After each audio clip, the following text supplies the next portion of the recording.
একটা শিক্ষার্থী কেন হয়তো ঝামেলায় পড়বে, সে সবার আগে রেজাল্টটা চেক করবে। সবার আগে রেজাল্ট চেক করার জন্য তোমাকে একটা অ্যাপস ইনস্টল করতে হবে। একবারে ইজি প্রসেসে কিভাবে বোর্ড চ্যালেঞ্জের রেজাল্টটা চেক করবে চলো একটু দেখিয়ে দিই। বোর্ড চ্যালেঞ্জের রেজাল্ট চেক করার জন্য প্রত্যেকটা শিক্ষার্থী নিজেদের মোবাইল ফোন থেকে প্লে স্টোর নামে যে অ্যাপসটা আছে এই অ্যাপসের উপর ক্লিক করবে। পরবর্তীতে সার্চ অপশনে গিয়ে সার্চ দিবে অলওয়েজ আপডেট, আমাদের অফিসিয়াল অ্যাপস, যে অ্যাপস দিয়ে তোমরা এইচএসসি 25 পরীক্ষার রেজাল্ট চেক করেছিলে। অলওয়েজ আপডেট লেখার সাথে সবার উপরে এক নম্বরে যে অ্যাপসটা আসছে এটাই হচ্ছে আমাদের সেই অ্যাপস। এই অ্যাপসটাকে ইনস্টল করতে হবে। যখনই তুমি ইনস্টল করলে পরবর্তীতে ওপেন লেখা আসবে, আমি ওপেনের উপর ক্লিক করছি। ওপেনে ক্লিক করার সাথে অ্যাপের যে মেইন পেজটা, হোম পেজটা, সেটা কিন্তু আমার সামনে এই মুহূর্তে শো করছে। পরবর্তীতে এখান থেকে যেহেতু আমরা রেজাল্ট দেখবো সেক্ষেত্রে রেজাল্ট দেখুন অপশনের উপর ক্লিক করবো। এটাতে ক্লিক করার সাথে এই দেখো একবার মিডিল পয়েন্টে বোর্ড চ্যালেঞ্জ রেজাল্ট দেখুন 3 নম্বর অপশন, বোর্ড চ্যালেঞ্জ রেজাল্ট দেখুন, এইটার উপর আমি ক্লিক করবো।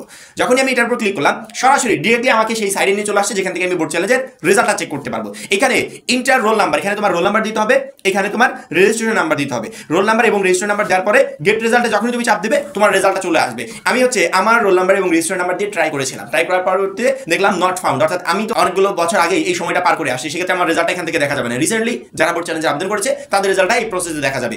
এইটা সব থেকে সহজ এবং ইজি মাধ্যম।